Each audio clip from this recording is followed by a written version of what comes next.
for checking the labial frenum with the special tray. It's unique. The labial frenum is unique in terms of, in comparison with, or let's say in comparison with other freni. The labial frenum is fibrous. It's thin and it's narrow.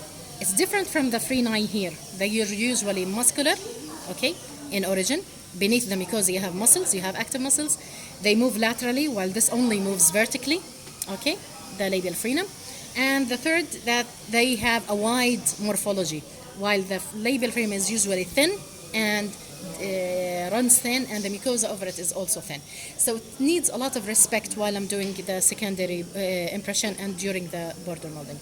So how do I check the tray that it cleared it well? I need it to be very free while moving, while the impression is there. So it begins from a correctly trimmed tray. Now, could this tray be trimmed incorrectly? Although I seen it on the cast, it was correct. And if I compare this with the cast, I could see the clearance. I could see that 2 to 3 millimeters around. The frenum is free. I could see all of the features I want here. But why could it be different here? Because the compound. Different. First of all, the student might have not done enough functional movement. This is one.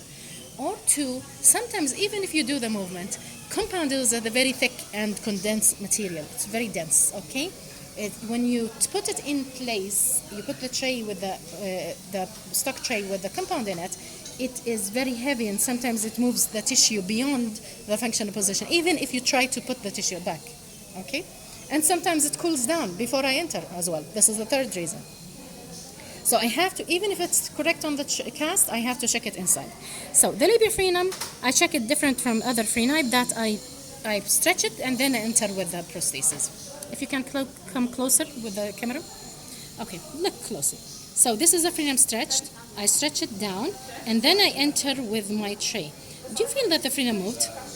Yes. And the patient, by the way, is jerking with his head. He's feeling pain. Okay? I'm seeing his eyes. He's blinking that there is pain. Okay? So it's not relieved enough.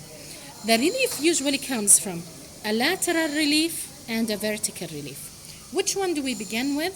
We usually begin with the vertical first, because the frenum is very sensitive. So I draw it first, what I'm going to add. I'm going to add here. I could see that the frenum raised by 2 to 3 millimeter. Okay, that's just for the frenum to rest, and another 3 millimeter for the relief. So I'm going to cut all of this vertically. Okay? Which type of bear do I use for this adjustment? I'm going to use my straight handpiece. Okay, I'm going to use a straight handpiece with a narrow tip. Some people could use a Fisher bear, and that's okay.